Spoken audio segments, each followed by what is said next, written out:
Thanks for all being here. Back in the late 80s, Chico Mendes, a Brazilian rubber tapper, who turned environmental activist, said the following, and I quote, "At first I thought I was fighting to save rubber trees. Then I thought I was fighting to save the Amazon rainforest. Now I realize I was fighting for humanity." At the time, I was a United States Senator, working with a great Republican senator named Dick Lugar from Indiana to enact a new law. The United States would relieve other countries of debts owed to us if they commit to protecting their own forest. These debt for nature swaps have since protected nearly 70 million acres of forest worldwide. And today, I'm proud to be here, the first sitting U.S. president to visit the Amazon rainforest to recommit to protecting the rainforest like this one. Most powerful solutions we have to fight climate change is all around us. The world's forests. Trees breathe carbon dioxide out of the atmosphere. And yet each minute, the world is chopping down the equivalent of 10 soccer fields worth of forest each minute. That's why we've been a leader internationally in the fight to end and reverse deforestation by 2030. That's why we've led by example at home, conserving an area of the U.S. lands and waters larger than the state of the nation of Uruguay. We've done it by fighting for tribal partners, lifting them up, indigenous communities, and the most impacted by deforestation and climate change. Today's announcement will support indigenous communities to do the same here in the Amazon. We all know there's much more we can do and must do at home and abroad. That's why today I issued an official proclamation to support the conservation of nature around the world. Because the fight to protect our planet is literally a fight for humanity, for generations to come. It may be the only existential threat to all our nations and to all humanity that exists.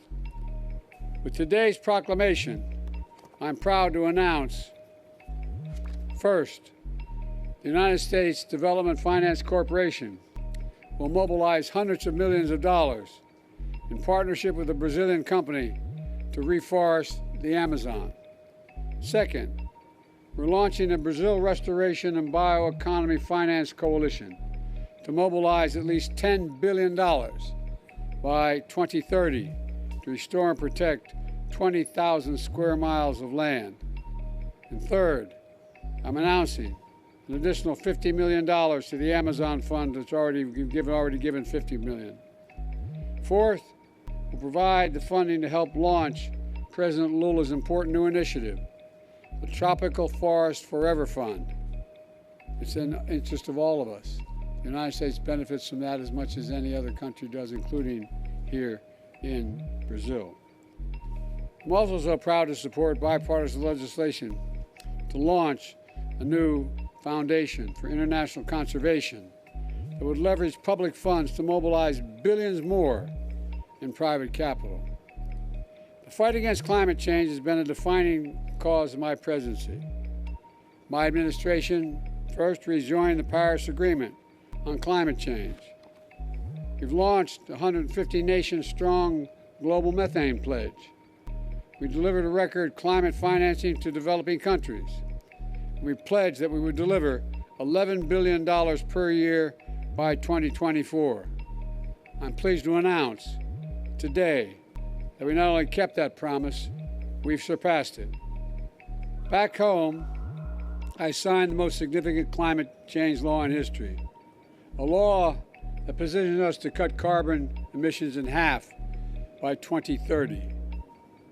This generated $450 billion in new clean energy investments, and that's created hundreds of thousands of good-paying jobs and a manufacturing boom as well. Folks, we don't have to choose between the environment and the economy. We can do both. We've proven it back home. It's no secret that I'm leaving office in January. I will leave my successor and my country in a strong foundation to build on if they choose to do so. It's true, some may seek to deny or delay the clean energy revolution that's underway in America. But nobody can reverse it. Nobody. Not when so many people, regardless of party or politics, are enjoying its benefits. Not when countries around the world are harnessing the clean energy revolution to pull ahead themselves. The question now is, which government will stand in the way and which will seize the enormous economic opportunity? Let me close with this. It's often said that the Amazon is the lungs of the world. The Amazon is the lungs of the world.